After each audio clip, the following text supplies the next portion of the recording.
For the culture, for the culture, for the culture, culture.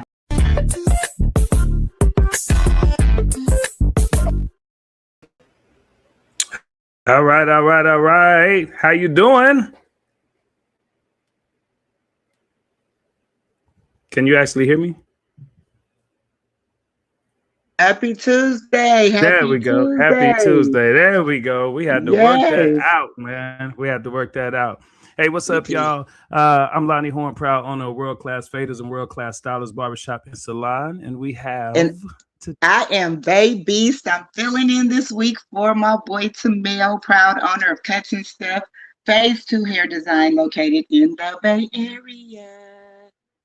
You leaving something else out too. You got other credentials. How me tell them who you are? I mean, we just gonna keep it short. Instructor of the year. Yes.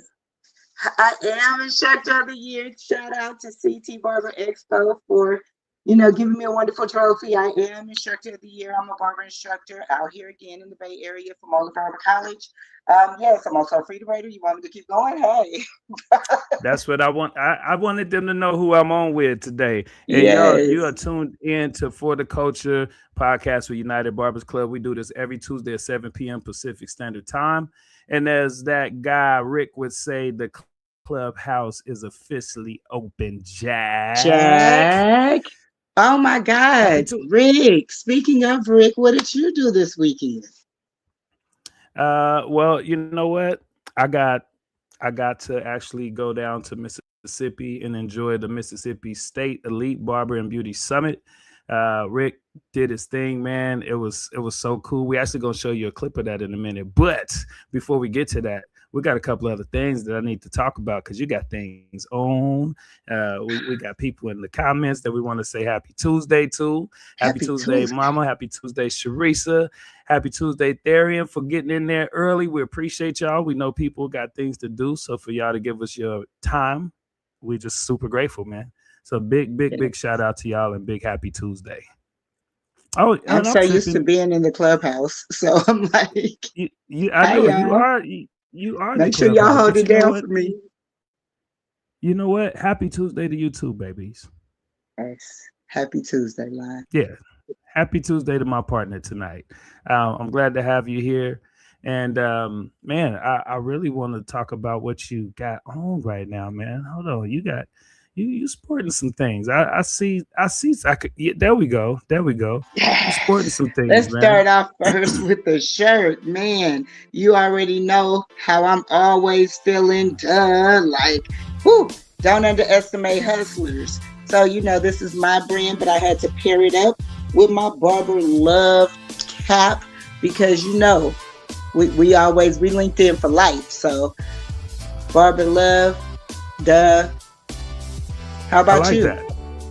I like that. For y'all that's tuning in, we do this every week. We do a Apparel of the Week because we get blessed with a lot of gear, and we want to make sure that we take time to thank people by supporting their gear and acknowledging them at the beginning of our show on our platform. So on my chest, boom, I got Mississippi State Elite Barber and Beauty Summit. Shout out to that guy, Rick. Appreciate it, man. It's a good feeling material. But even though I'm rocking the ball head on the crown tonight, I'm going to go ahead and slip this on, man. Woo! Salute the Barber, man. The official, man, they actually made this the 4th of July, the Independence Day edition, Barber special edition. This is a hot one, man. They came out with a lot of new ones this weekend. They actually have one that had a golf tee right here for the golfer. You could pull the golf tee out. Yes, they acted the that is so dope. Shout out, hey, salute them because they came hard with that. Yes, that's our Tennessee Barbers, our Tennessee Barber brothers. If you guys want us to sport any gear, you can definitely send. What size are we talking about, baby? Because you're speaking for Tamil today. Yeah, definitely send me. I'm gonna represent. Y'all know I'm like a medium. No, I'm more of a medium. Let me go medium. And you are? All right. 2 largest for me and Tamil. And yes, and the address is below 8011 Wide Avenue, Antelope, California. You guys can send them there, and we'll make sure to include it and highlight it in our apparel of the week, man. That's something we really like to do. So yeah, this is fun. And you know what? That brand that you got on your chest, they need to understand. This is another man. I don't know. brand, right? It's still launching, but you guys. I know that you guys out there watching. All of you guys have hustle in you, especially our Barber family, right? So this one came. We don't underestimate hustlers because we make a living doing what we do, and the Dub brand just kind of stands and it really reaches all hustlers across the world because they tend to love the slogan just because they know that they doing it and they're like, duh, like I can do that. I'm a barber. I taper. Duh. Like that's where this comes from. I think it's hard. And I need a shirt, Rick. I think it's hard. So what size? I need a medium Mississippi shirt. You said medium? Man, that look good. That shirt right there. I got it. We only got large. We only got large. Okay, I can tie it up. I cut stuff up all the time. You see my swag, so don't worry. I got a large for you. Thank you. All right, y'all. You're welcome. Before we get moving on, we're gonna show you who we be rocking and rolling with. You always got to thank our sponsors and our partners. So sit tight. Don't go nowhere because we got some special stuff tonight. Do not. The best barbers and shop owners know that aside from customer service, presentation is everything. I mean, look around. If you want to grow long term, you have to show up professional and legit. That's exactly why I started Focal Fuse, to help brands look like industry leaders without the extra BS.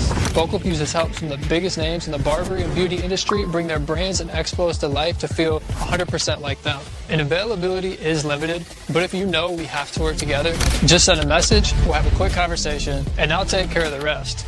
Peace.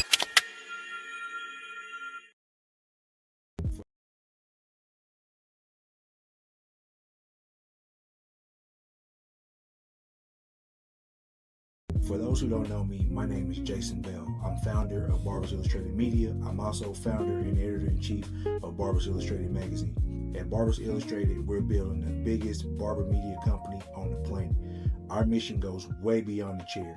We are entirely focused on teaching barbers how to elevate, establish structure, take true ownership, and create real, lasting wealth.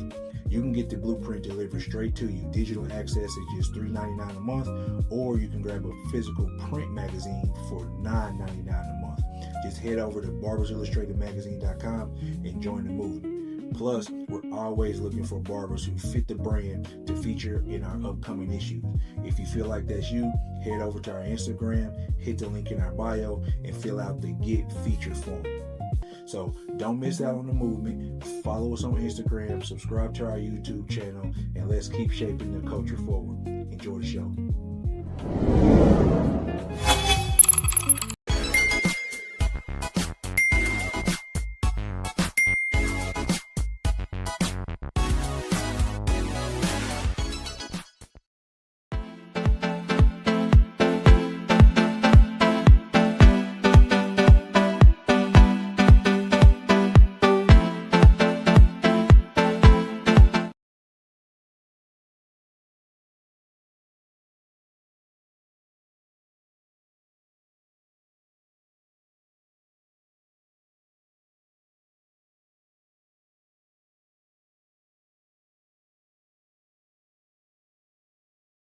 All your favorite barbers love it. I love it. This is the Bopper Digital Business Card. Barbers! It's 2025, bro. We got the digital business cards now. Not only do they work amazing, they also make you look cool. They help you stand out, bro. When you go up to somebody, you have them tap your card like this, and then all your contact information pops right up.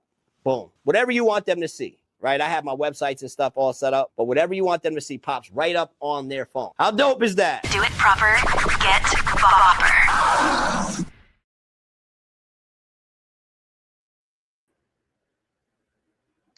All right, man. Yes. That's our thank you to our sponsors. We are blessed, man. We're extremely blessed. All right, man. I want to before we get into our guests, I want to ask you about what you did last weekend.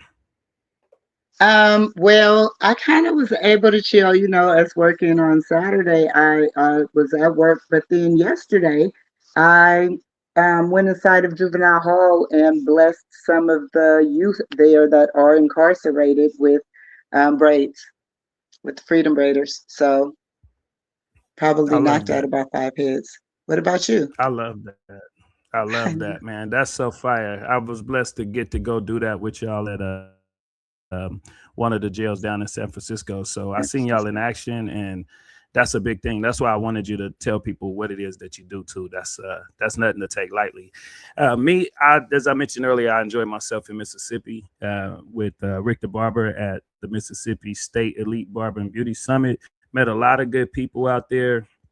I got to teach a class out there, the Barber Investor class, and it was pretty exciting. And I got to experience some other dope educators there, and including our education host, who just had a whole lot of just game.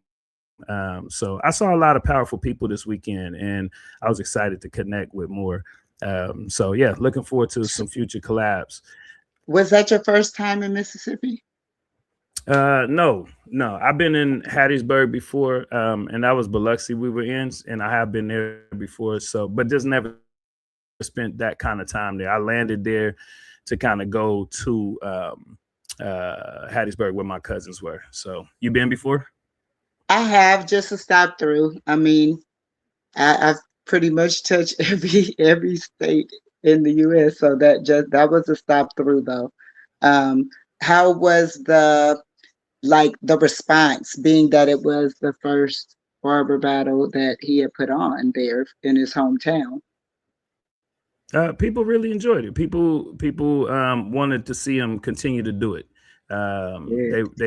We got a lot of content where people kind of gave their feelings, and they felt like it had a lot of potential. So they're like, let's please. Actually, some people are begging, like, please keep it going. We need something like this out here. I think one of the most interesting things was the fact that people were from everywhere. I mean, all over. We talking about West Coast, down South, Midwest, up North. I mean, people were from everywhere. Actually, I think there were more people from out of state than there were in state. So that was a big deal right there. Did you get some good food? Yeah, I got some good hamburgers at Shaggy's and some good sweet potato fries at Shaggy's. Okay. Thought you was finna say collard greens and all this stuff. You just went straight for the hamburger. You know me. I'm a simple eater, but people really Jack, they enjoyed the seafood. They had the bibs and all that. But it was pretty dope. It was pretty dope. Shout out to Tara the Barber. Tara was out there doing his thing, man. Big shout out to Tara, man. And Prince hosting. Rick, man, you did a beautiful job, man. Now, what's coming up? Oh, Zena in there. Hey, happy Tuesday. Appreciate y'all. What are you doing? What's coming up next? For me and you and Bell, we will be at NorCal Barber Expo. Oh my gosh, I can't wait. That is happening August 16th. We're going to party first. We're going to do the pre-party on August 15th. And man, it's going to be a movie. We are hosting together. We have a couple of different hosts for the event. So I'm looking forward to it. I also have to say my Freedom Braiders are sponsoring one of the braid categories. So make sure, hopefully all the braiders come and show out, because they do have different levels of braid. So beginner, intermediate, and creative. That's going to be fire. I'm looking forward to that. And me and Tamel got a surprise that we bringing back that I ain't going to say nothing about, but just we're looking forward to it, man. We're going to have some fun out there. I'm going to tell you off camera. Okay. I know you can keep I can definitely keep a secret. I just learned that Tati is now one of our hosts as well. I just saw the flyer get posted, so shout out Tati. Shout out to Tati. We're going to have a good time. And then even before that, next weekend, I want to shout out Barber Gallery Studio in Sacramento. Me and Tamel will be there. speaking about business etiquette in the barber game, man. Just again, sharing from our lessons, from our mistakes, from our wins. So looking forward to teaming up with those guys, man. They're going to be doing a sheer class. They got Wells Fargo coming out talking about financing. So a lot of powerful things going on in barbering like that, man. I seen that at Mississippi Elite Summit too. They had every type of educator from Scissors, Sensory Safe, me talking about business and finance, Cam, the host, even getting game about that in between. We had, they were also doing man units. They were just a plethora of education, man. It was really dope. Really dope. All right, man, I'm excited. I'm really ready to bring our guests in. Are you ready? Are you in the mood? Are you feeling good? Man, I'm so ready.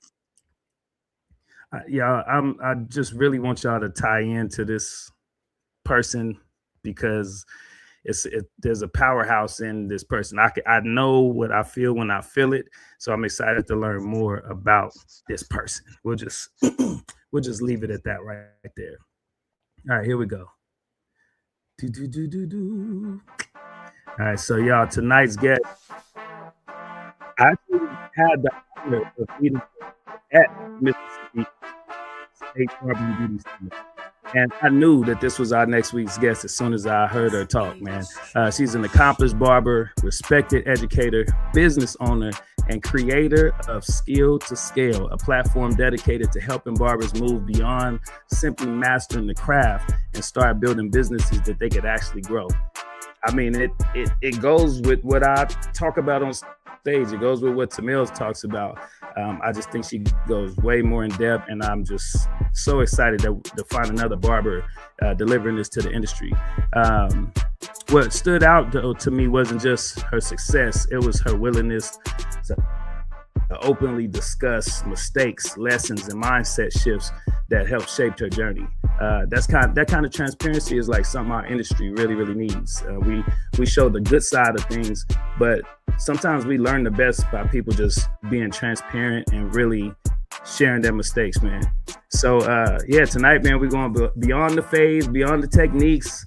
We're talking about leadership, systems, growth, and what it really takes to scale your barber business, man. So with no further delay, I want y'all to help me and B-Bass bring in the one and only Cam Campbell. Woo! What's up? Appreciate you. I appreciate you. There she go. Oh man, we appreciate Welcome. you. It's such a yeah, honor. I'm excited to be here. All right. Good. We're excited to have you, and we're excited to learn more. I was so bragging to Baby about you. I was like, man, just wait till you hear her. Wait till you're like a quiet storm, man. You know, you were so chill and mellow when I seen you doing your thing. And then when we sat in the back and we just started talking, I was like, oh no, nah, this is a powerhouse. So as badly as I want to jump into the meat of, what you're doing, we always start off by asking people, why barbering? You said why barbering? Yes. All right. Okay, so I'm gonna tell you a funny story how I got into barbering. I would help my sister. She's a single mom, so I would keep my nephews every summer just to give her a break, right? And my youngest nephew, he has like blonde hair, so it's hard to cut his hair. I took him to the barber shop, and I didn't like the haircut. And I was always good at like drawing and just being a visual learner, right? So I'm like, I could do this. I think I could do this. So my sister bought me a pair of clippers. I'm like, I'm gonna cut their hair this summer, and I fell in love with it. So I, started kind of teaching myself, on the side, and then I eventually took it serious when I was working in corporate America, and I thought that's the route that I wanted to go. And of course, when you're working for somebody else, they can tell you when it's over. So, I got laid off, but that was the biggest blessing for me because I felt like that was my opportunity to go and take barbering really, really serious because it was something that I started really enjoying doing. And so yeah, sometimes it's a blessing in disguise when you're getting laid off. For me, I was kind of stressed out about it, but I was like, you know what, this is a perfect opportunity for me to hit the ground running. So I got the opportunity to really start working in the shop. I did an apprenticeship, and I started really studying the craft. I became a master barber back in 2014. But yeah, I fell into it, like, you know, I would say by accident, but fell in love with it. And the biggest thing that I think about barbering for me, that's being able to connect the dots, is because I like to serve. And being in this position, that's what we do. We serve every day. We serving people. So that's the biggest thing. And that's where my passion strives from, me being able to serve and just meeting people of all walks of life every time I'm behind a chair. So I love doing it. I'm a barber that's not going to say, hey, eventually I want to cut behind a chair so I can't cut no more. I truly love doing what I do. So yeah, that's my story. That's my background. Now, what year did you say that you began barbering? I started taking it serious in 2012, and then I got my master's license in 2014. So 2 years later. Okay, good. That's wonderful. What makes a master barber?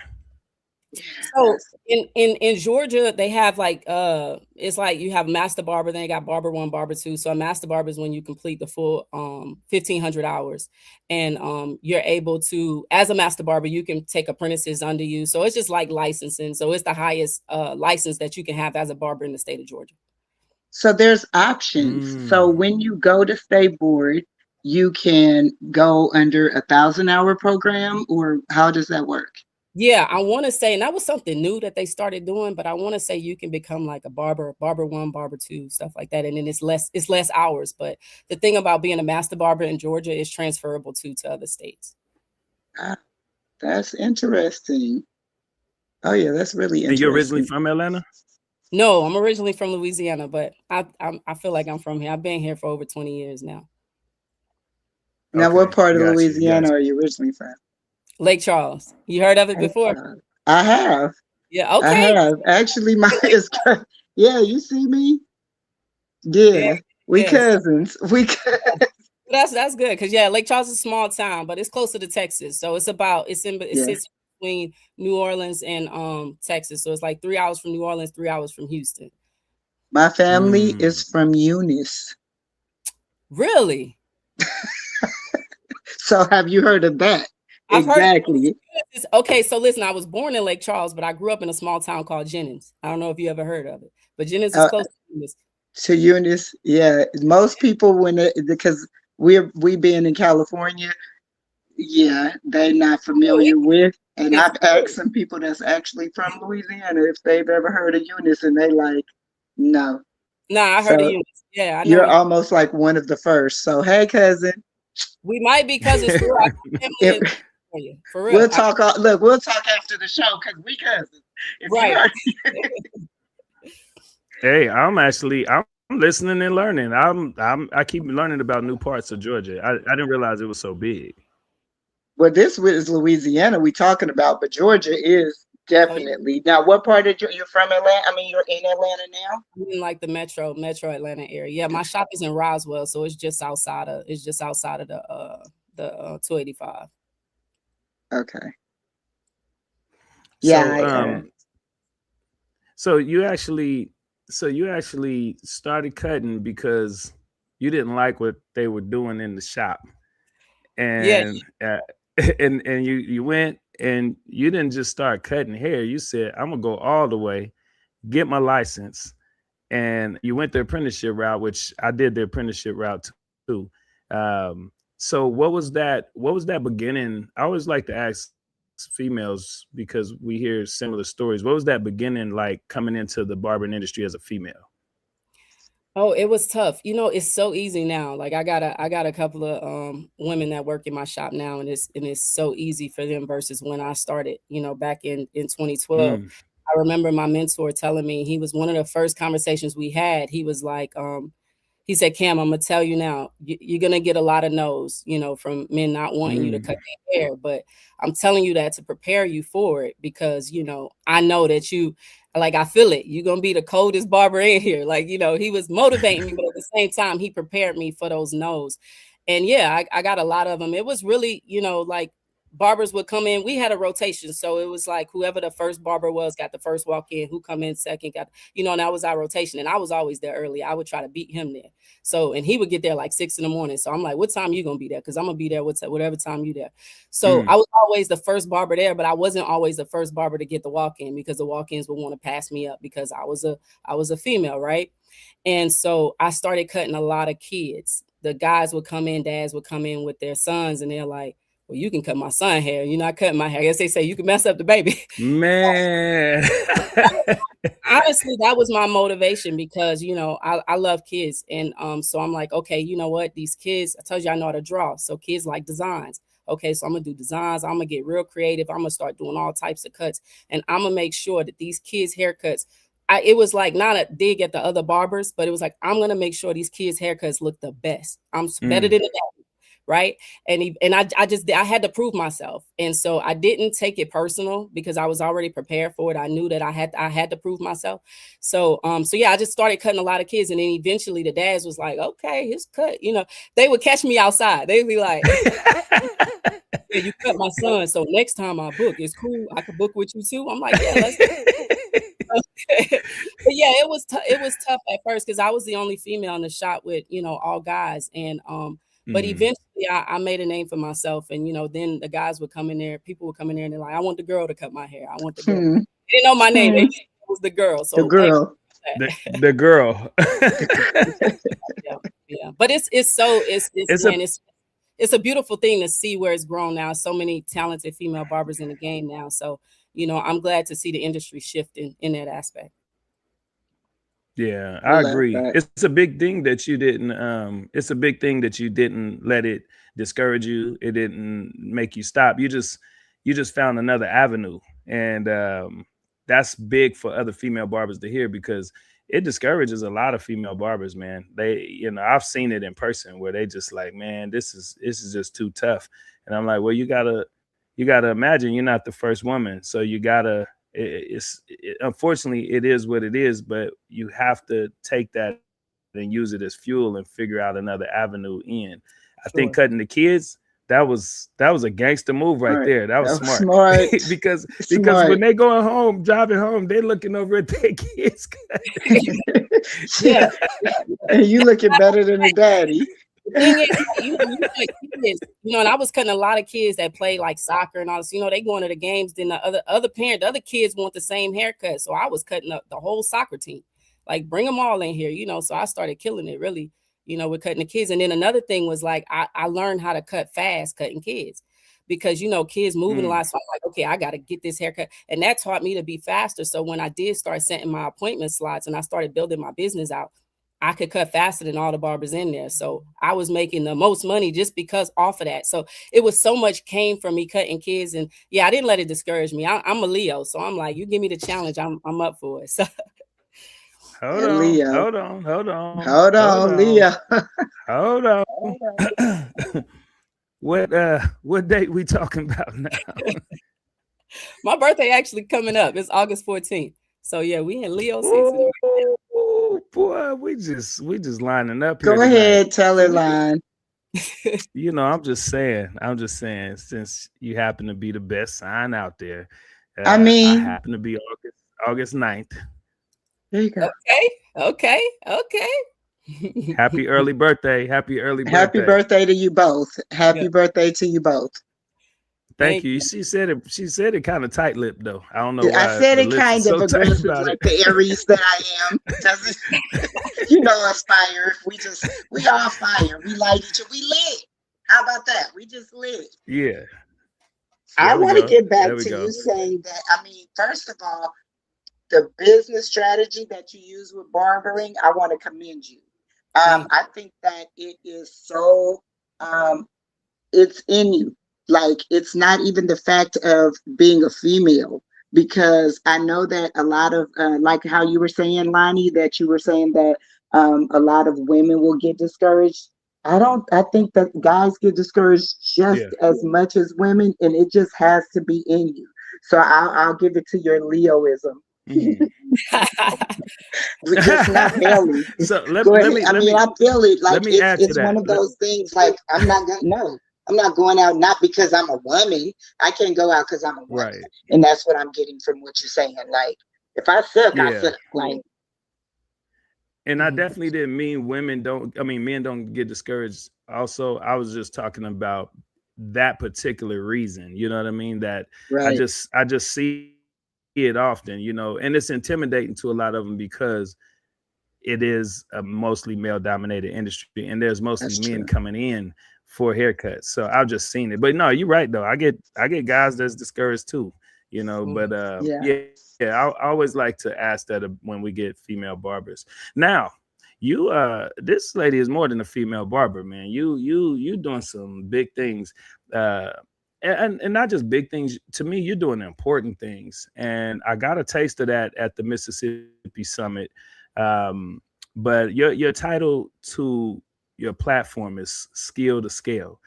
Mhm. And now, again, I got a taste of it there. But after going through your page and really diving in, I just really got engulfed in what you're doing. What's the biggest difference between having a skill and building something that could actually scale? It's a big difference, I think, and I ended up having to learn it the hard way, because I think going into it, and I think a lot of seeing and talking to a lot of barbers say that when you get into the industry, your whole focus is just being better, right? Just focusing on skill, skill, skill. Even when you go into a lot of these shows, and even in school, it's just a lot of times it's so geared around the skill, we lose sight of how to scale. We lose sight of business structure, or we're not even taught it at all. And for me, that I was just trying to be the best barber. I wasn't trying to be the best business owner. I didn't even have that in my mind. I was just like, I'm a barber. So one of the first things that I like to talk about when I get into my whole curriculum is your mindset has to shift. Even for I go and talk to barber schools to the students. And my thing is, I understand your title is a barber, but there's also a title on top of that as a business owner, because you're going to do marketing. You're going to be a content creator. You're going to know how to manage your own payroll. All of that it goes around business structure, right? So you have to get in the mindset of, hey, I'm a business owner. And I think for me, I didn't even going into my shop, I still was like, okay, I'm a barber, but I'm about to open up a barber shop. And I didn't have my structure in place. So it cost me a lot financially.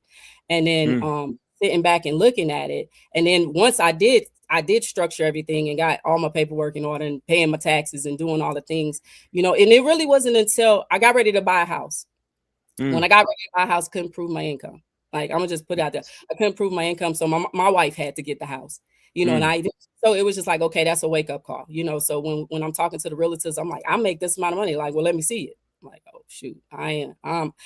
So I'm like, okay, there's a gap in this. And if I'm struggling with this and I own a shop, imagine, how many other people. So that's why I created the curriculum, because I'm like, I made so many mistakes, and I started looking back at how much money I spent going into my shop, my own personal money. And I'm like, I could have borrowed this money, got my credit. It was just so many gaps. And when I went back and I reflect, I'm like, okay, if this is some gaps in what I did, if I can put this out there. And then some of the feedback I started getting, like, well, Cam, shoot, I don't even know where to start when it comes to setting up an LLC. I don't even know what that is, so that was just the motivation behind it, just because me personally, I messed up a lot. And if I can go back and learn from somebody and learn the structure, I would. So that's my dedication to the industry, is to be able to give that, pay it forward and say, hey, these are the mistakes that I made. So sometimes you have to, learn from somebody else so that you can get to where you're going a little faster. Well said. Well said. Yes. Would I you have say a that question. Oh, go ahead. I was just going to ask, when you think, what would you say is the main thing where people go wrong financially in this industry? Not tracking their income. I think that's where it starts, right? And I think when we start talking about money and credit, right? I get into credit because credit is important. You want to run a business, you got to have good credit. And but not tracking their income. And I think when we start talking about not money, but when we start talking about finances, when we start talking about business, I think that makes a lot of people uncomfortable, and it's just like, okay, and you can't motivate somebody to talk about that. You have to, I feel like confidence comes from being competent, right? So the more you practice it, the more confident you get at being able to have these conversations. But if you don't know, then you're going to feel like, well, I don't know where to start. So the basic thing is tracking your income. If you can't manage a little bit of money, you're not going to be able to manage a lot of it. So as you start scaling, everybody wants to charge $100 for a haircut. But do you truly know the amount of money that you're making now? You may not even need to be there. You may need to just cut some, some other spending that you got going on. So really it's just tracking your income. And I have a free tracker on my website where I tell barbers, go on there, download it. I made it through Google Sheet, or you can get what's the tracking one thing? Well, I can't think of it right now. QuickBooks. I was wondering if that's what you're talking about. They got AI. You can plug all that stuff in, and it'll take you right to it. So I would say that's the first start, because you got to know what you're making. And a lot of barbers don't know. They hustling. They could say, well, I'm making $2,000 a week. Are you? What are you truly, not what you're grossing, but what you netting after you paying for everything? I think that's amazing that you offer those tools. And I really want to make sure barbers understand that they can go and take advantage of that. But I also know that I used to have this mentality too, where if it takes too many steps in physical movements, it's just like our phones. We think, oh man, I don't want to download that and go through this, and it's nothing but a click of a button. It's in our minds. But another way is, if you use ChatGPT, you could set a project that's just for your finances and have a chat that's just haircut or salon services, whatever you do, nail services. And at the end of every day, you can literally just hit the microphone and say, today I did $250 in cuts and services, and then I did $50 in tips. And today is June 26, 2026. And if you just did that, even at the end of the year, you could just tell it, now take all of that and give me a whole profit, give me a whole profit and loss if you put your expenses in. But just giving another little way, because honestly, you could give so many tips, but it's the mindset that gets us stuck and scared from doing stuff. What is your experience been with, like, trying to get barbers to learn from the mistakes you've made and all these amazing tools you're giving out, but then not having that mindset to even receive it? Yeah, that's a tough one. Because I feel like mindset and growth, all of that, it has to be intentional. So you have to want it, and I think the easiest way is to try to make it as simple as possible, where barbers understand it. So that's why with some of my content, I even break down, like I give them an example of this is what you should do if you're making $2,000 a week, right? You take 50% of that 50% pay yourself. Right. And then you take the next 30% that should go to your expenses. Then you take 20%, that's for taxes and savings. So it's trying to make it easy enough to where they can say, oh, okay, I get it. Because sometimes, when people on Instagram talking about funding, credit, all this stuff, you look, if you do this, do your LLC and then flip that, and then you ain't gonna be a millionaire tomorrow.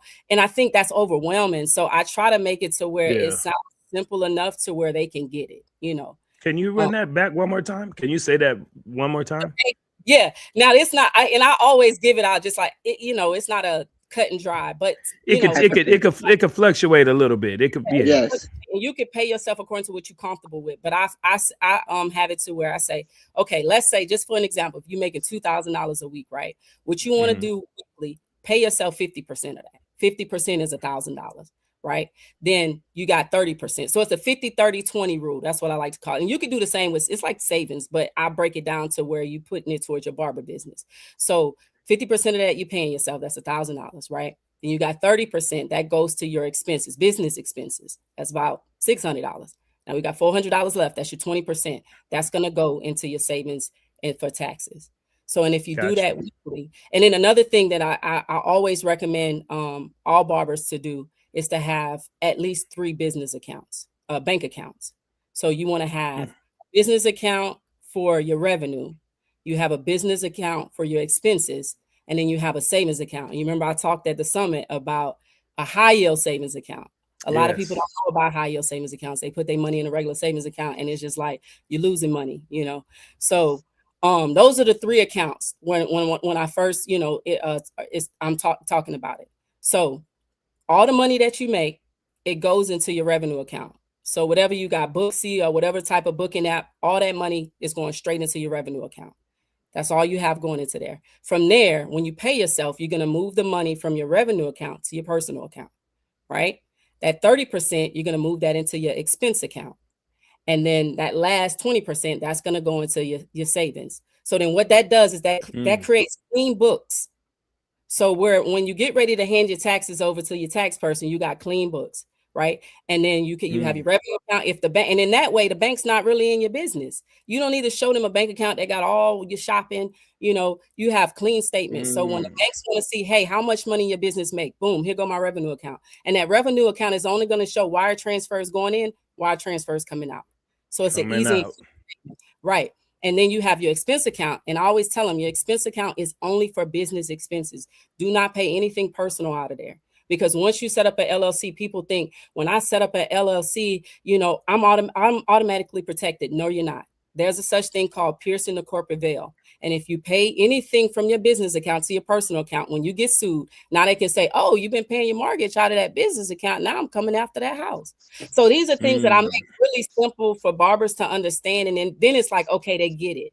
They understand it. Like, because I'm not a financial advisor, I'm not a tax consultant, but I know from my own experience what works for me. And if it works for me and I can simplify it, then it's going to work for somebody else. So when I break that down, I feel like a light bulb moment goes on in the school. And they like, okay, I get what you know what I'm saying? So yeah, that's the foundation. That's just the foundation that I get to, and so those are the things, that's the homework that I give. Look, set up your LLC, and then I want you to start tracking your income. And then I want you to go and set up these 3 accounts. And I want you to get in the habit of moving that money in those directions. And if you can do that, then the rest of the stuff is going to come easy. I told you she was fire. She is. I told you.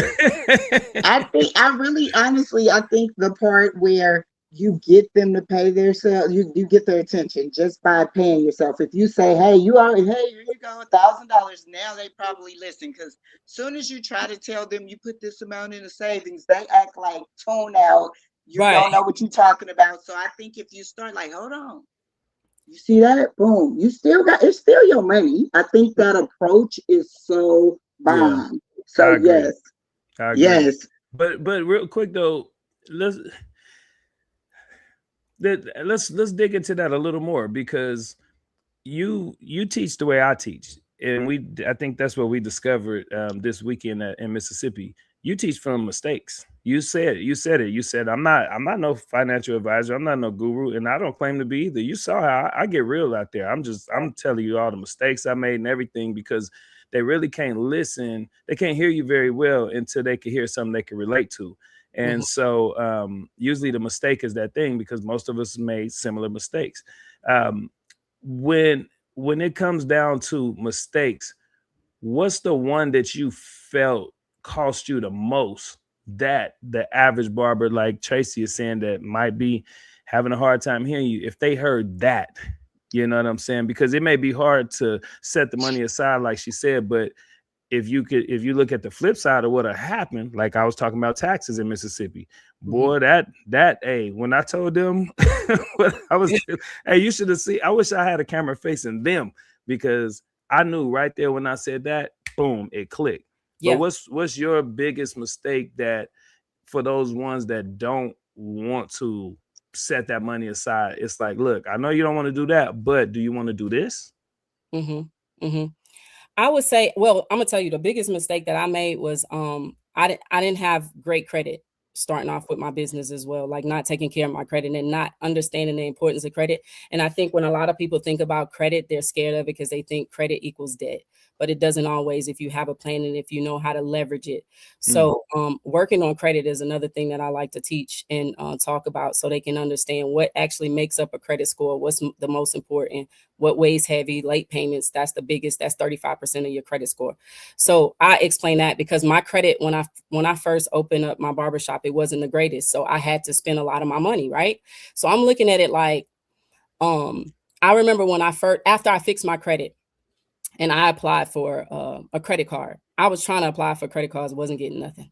And I applied for a business credit card right after I fixed my credit. And I ended up getting a $50,000 credit limit with 0%, right? So then that's when I started thinking, I'm like, oh shoot, I messed up. If I could have had my credit right at the head of me, opening my shop, all this money that I spent, my cash money, I could have saved that. That would have been easy money to save, right? I could have saved it, or I could have put it in high yield savings. I could have put it in my 401k. I could have, invested into the stock market some type of way and had it still working for me. And then I could have leveraged that 0% for those 18 months and used that money to furnish my shop. And in 2 months it would have been paid back. So boom, I'm like scot-free, right? So I think me not paying attention to my credit, not just treating it like, okay, I don't need that. I'm making cash every day. I got the cash flow. Yeah, cash is king, but credit is queen. And if credit, and then people get, like I said, people get scared of credit, right? But y'all heard the saying, it takes money to make money. But my slogan is, it doesn't have to be my money. Oh, it doesn't have to be my money. I can borrow the money as long as I got a plan and I'm able to leverage my credit. So if I can leverage my credit and have good debt, because when you open a business with your credit, that's good debt. It's not like going buy a car and then now that's like a liability. No, it's good debt if you know what to do with it. And that's how the rich get richer. So I would say that's one of the things, along with being able to track your income, you have to make sure your credit is in line, because when you start to scale and want to grow, you're going to need funding. You're going to, unless you hit the lotto, you're going to need it. So I love it. Question, you mentioned, for those that don't know, the difference between a regular savings and a high yield savings. Can you explain to them the difference?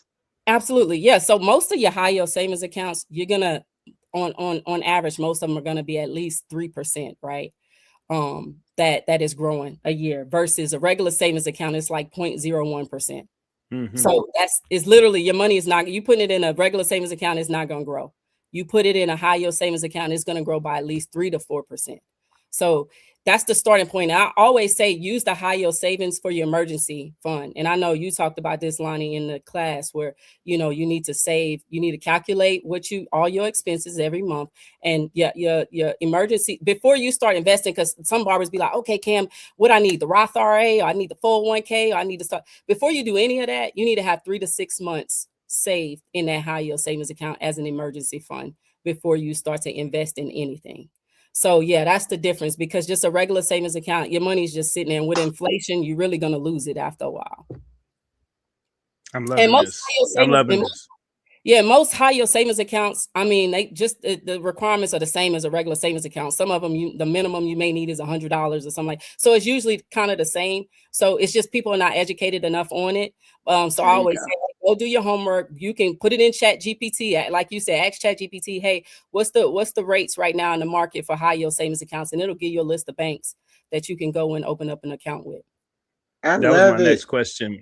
Yeah, I told you she fired. I love it. It's so crazy, because this is like my lesson. So I did tell my students to tune in, and not even knowing this game, but you know how the world works. But this is literally my lesson. And just like you two were saying, you give what you know. And that's when it comes off so genuine. It's not like you reading off a book. You're not trying to sell nobody. I'm not trying to sell you nothing.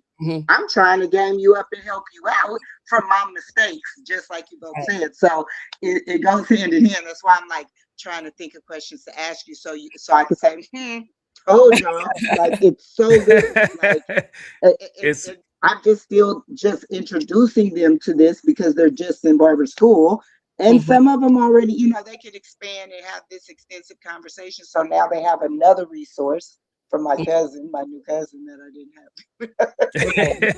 have.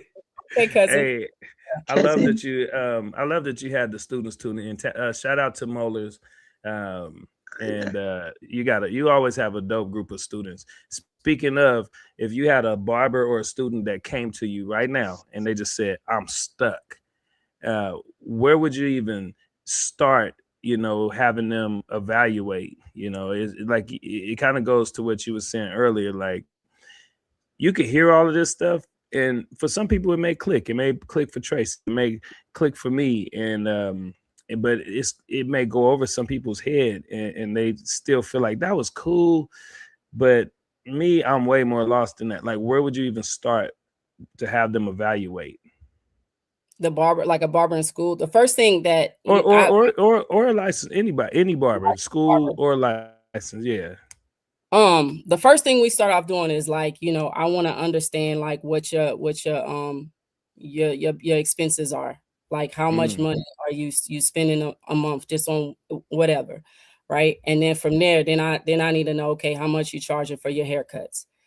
Then from there, it's like, okay, so then now we need to calculate and make sure you're getting enough, how many clients you need to get in to be able to hit just that target, just to be able to afford your lifestyle, right? And then from there, then we can say, okay, so if it's taking you 50 clients a week to be able to pay your bills and just live.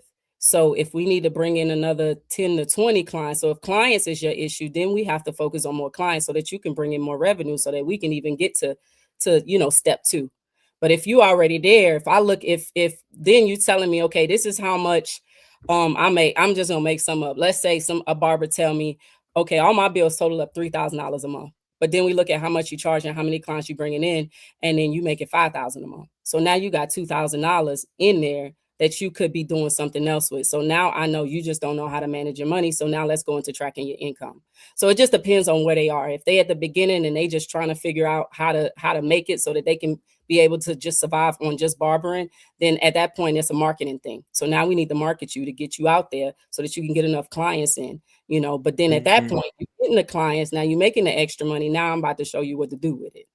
So yeah, I just Did you say you were not a financial advisor? Are you sure about that? She gotta say that. She gotta say that for liability, like right. Yeah. I know, like because they'd be like, "Well, Cam said." Your credit, yeah. But I'm just saying, you have so much game. That's the good thing about just us. Just so much game, and it just like the willingness to continue to get educated, because we all heard this at some point, but this is dope. Yeah. And I just think we need enough of it. Like I think this conversation needs to be had more on a regular basis so we can start getting comfortable. Because the moment you say if I walk into a barbershop right now and be like, okay, come on, y'all, let's start talking about business. Let's talk about credit. But if I come in and say, hey, let's talk about these new clippers that just came out, everybody ready. So I think if we have more of these conversations, it'll just become the norm. And that's the goal for me, is just to make it more of a normal conversation, because, this industry is growing at a fast pace. We got so many newcomers coming in and wanting to join. And I just want to make sure they got the necessary tools to not get out there and, feel defeated. Sometimes you can hit a wall real fast, and it's like, okay. And then they may think, okay, well, I'm not making enough money. So maybe I need to go do the next thing. And I know, Lonnie, you touched on that. And there's so much money you can make within this industry before going to, do something else. Like it's just, you hear it all the time. Like I hear Barber, man, Cam, I don't know about this. I think I'm gonna go drive trucks. Have you ever drove? How long you been cutting hair? You've been cutting hair. You got to go drive trucks. You don't know nothing about trucks. When you can, man, now you can. That's the give up. Don't forgive up, people.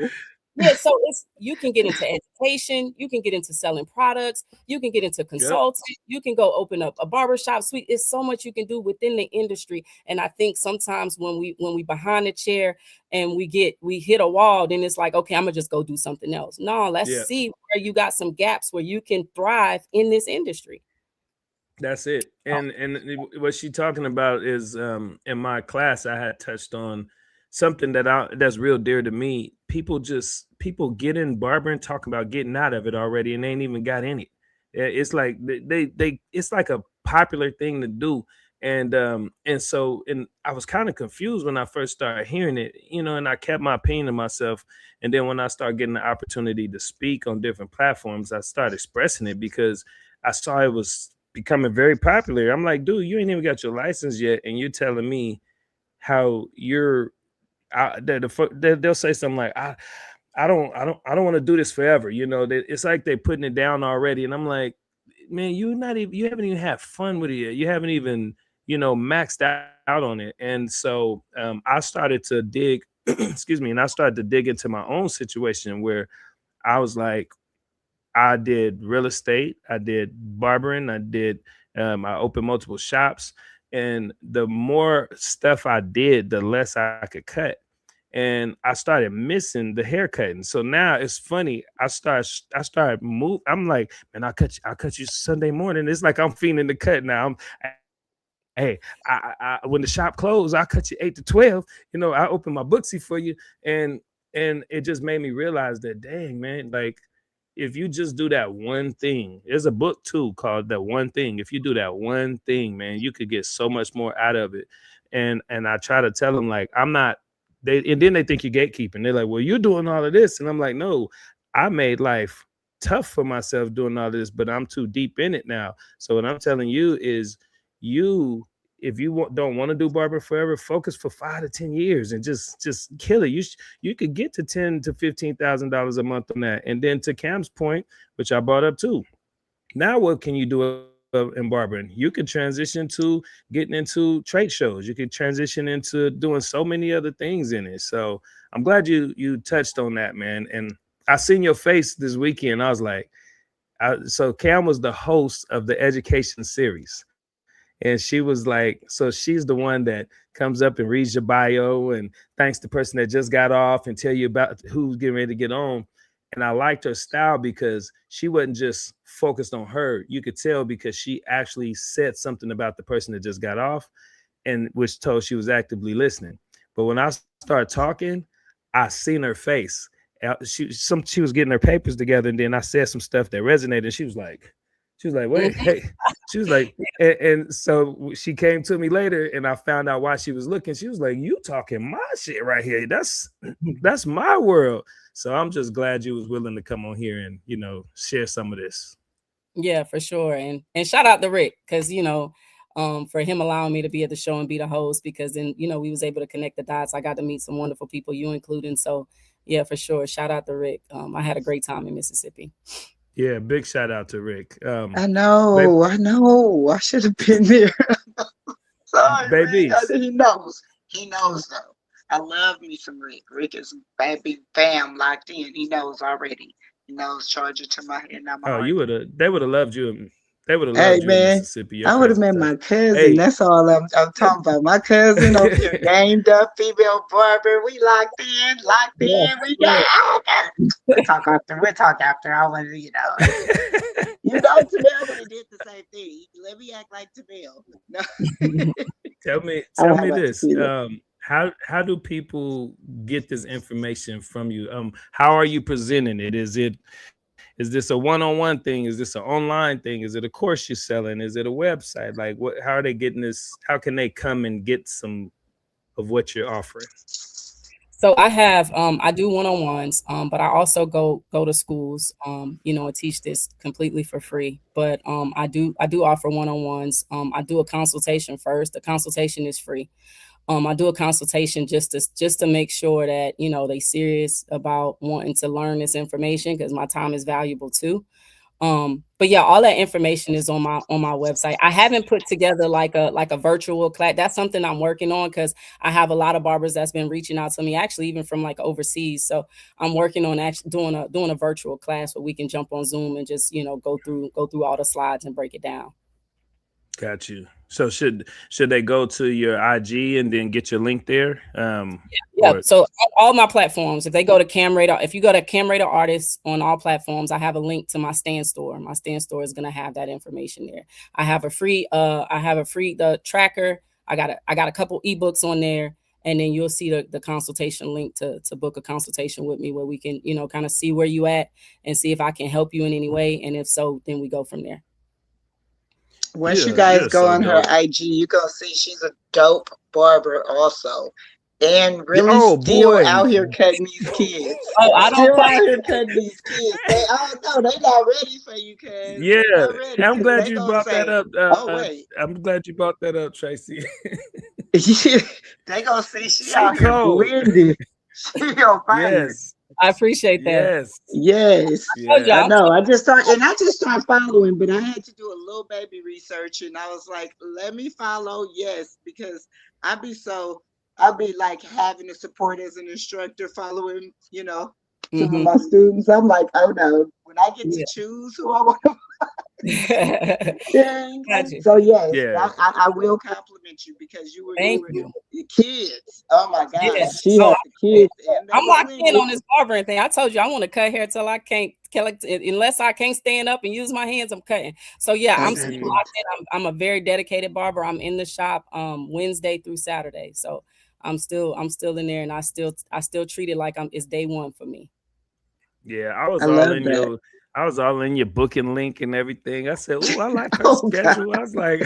I like her schedule. What barbers feel like they want to get that lax schedule early. I'm assuming that you're doing Wednesday through Saturday. It allows you to slowly, you know how they say you got your 9 to 5, so you can feed your 5 to 9. It feels like you're using that time to build these other, lanes of Cam. Is that true? Yeah. One of the things that I ended up scaling back on my schedule, because I was working like crazy before COVID. And I think during COVID, one of the things that I did appreciate about COVID, it allowed us to slow down. And once I did slow down and got some time to myself, I'm like, okay, I still want to, pour into my craft and work, but, I still need time to pour into myself. So I was very intentional about creating some time to myself. And then right after, during COVID, I had a son. So I have a toddler, and I want to make sure I have time for him as well too. Because sometimes, when you're cutting hair, you in there from sun up to sundown. So that just gives me the time to work on other things as well as just spend time with my family. Definitely. Man, I hope you're willing to come back again, because I feel like there's so much more we could touch on with you. I also want my partner to meet you and my other partner, because Tracy, let me tell you about this lady right here. Let me just chill. Just chill. Let me tell you about this lady right here. If you didn't hear me earlier, she won Instructor of the Year at CT Barber Expo.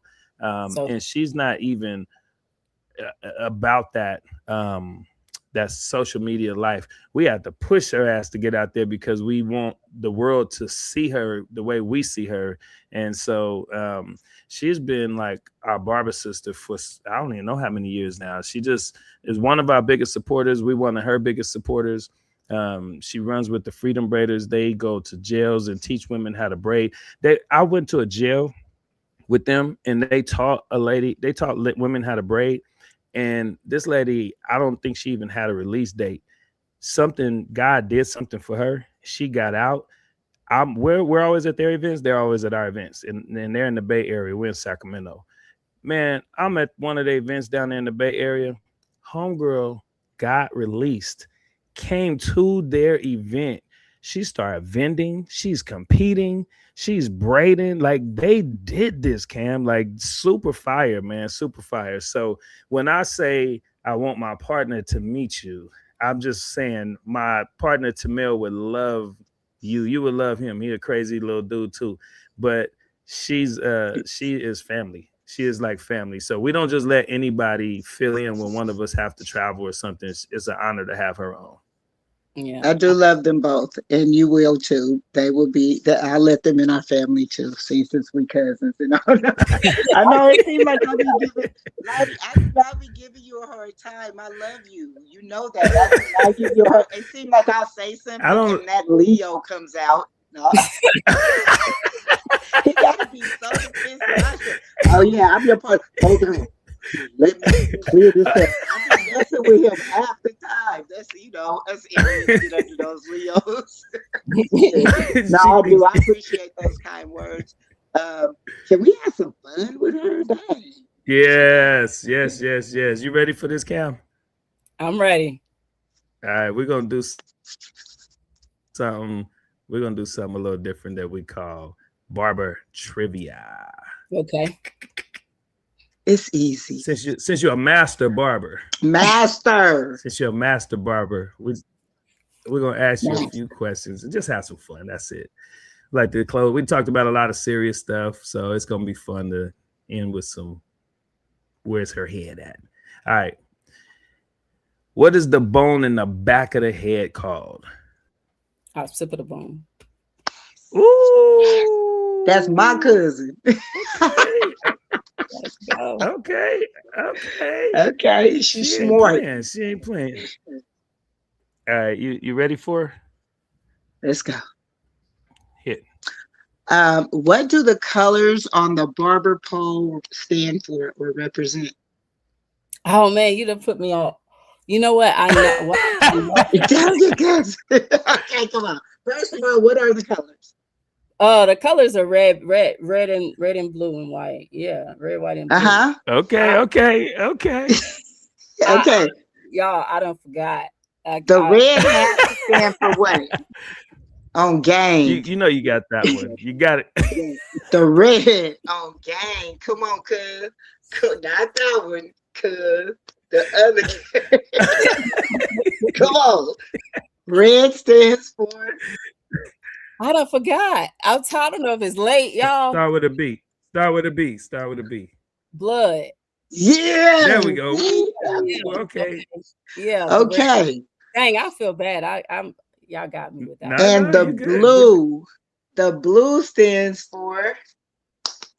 What is the blood going through? Yep. This gonna be the coldest clues. Come on. The veins? Yes. You finished? Yes. You're almost there. And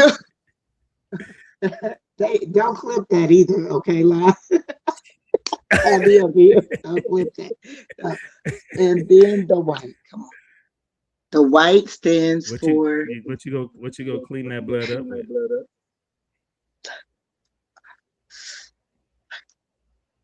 Go wrap that bloody area up with. A bandit. Yeah. Hey. Who would be good at playing charades? I say that.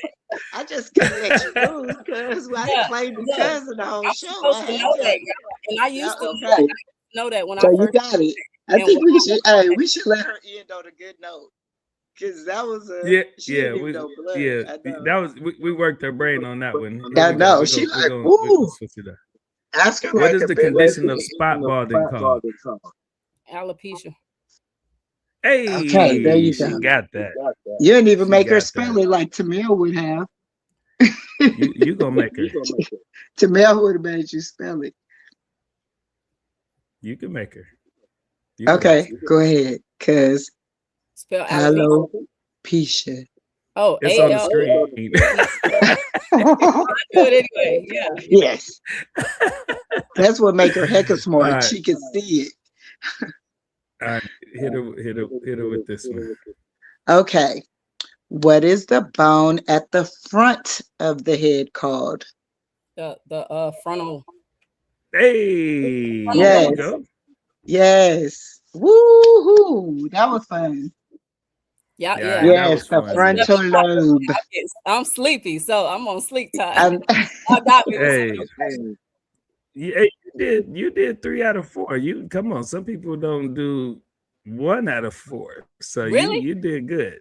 Okay, you did good. Did good. Yeah. So did you? I hope you enjoyed it tonight. I did. We really try to not make it feel like an interview, but more like a conversation. And we pass each other up at these events. You're trying to talk as much as you can. And then after that, we're going to different states and different cities. So it's a cool chance to sit down and get to know each other a little more. But more than anything, you just got something special in you that we feel like, wow, if we could have that on our platform, not only is it for the people that might have tuned in, came in and out tonight, but it's like evergreen content. Somebody may be inspired by what you shared a year from now, 5 years from now. So just thank you for giving us your time. And everybody, don't forget, she is on the East Coast, man. She gave us her time tonight, man. Thank you so much, Cam. Dedication. Thank you. Yeah, you're welcome. Anything you got coming up that you would like people to know about before we close out tonight? No, I'm probably gonna be going to that show in Tennessee. I think you heard part in Tennessee, Nashville. I talked to Tiffany at the show, so I think I'm gonna link up with her. I want to try to catch Jack of All Fades. I want to try to catch his show in Nevada too in November. So I just, it was good meeting y'all. So I want to stay in touch, and if y'all have any events going on that y'all feel like, your people can benefit from me being there, let me know and I'm there. Oh, it's I a love wrap. that. Yeah, I know.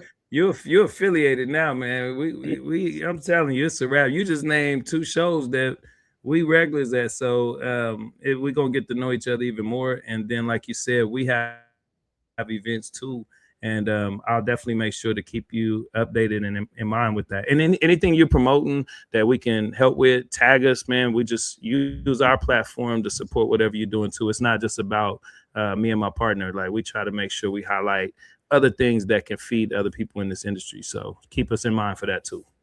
Okay, we'll do. It was such a pleasure talking with you. Same. Yes, it was such a pleasure. And we're locked in, so I will definitely reach out so we can find out if our grandmothers were cousins. I have family in LA. I have family out there in LA. Oh yeah, this this is cool. I'm telling you, we're cousins. It's okay. We'll talk about it. Don't close out yet, Cam. I want to connect y'all in the back. Y'all, please tune in every Tuesday. We do this 7 p.m. Pacific Standard Time. We got a whole lineup of people that's going to be bringing more games. So we appreciate y'all's time too. You could have done many other things, and you gave us your time tonight. So thank you so much, and we'll.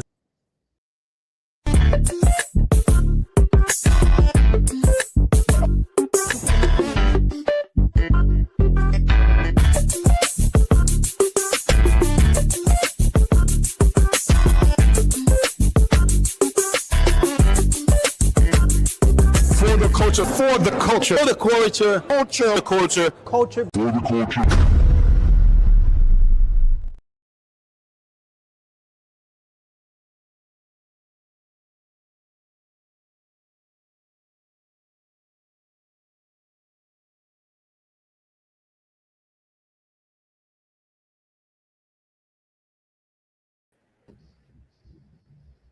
Okay, we know we got to get you to bed, but I wanted y'all to man, thank you first. Thank you so much. No, thank you for having me. Thank you. I know you did so well.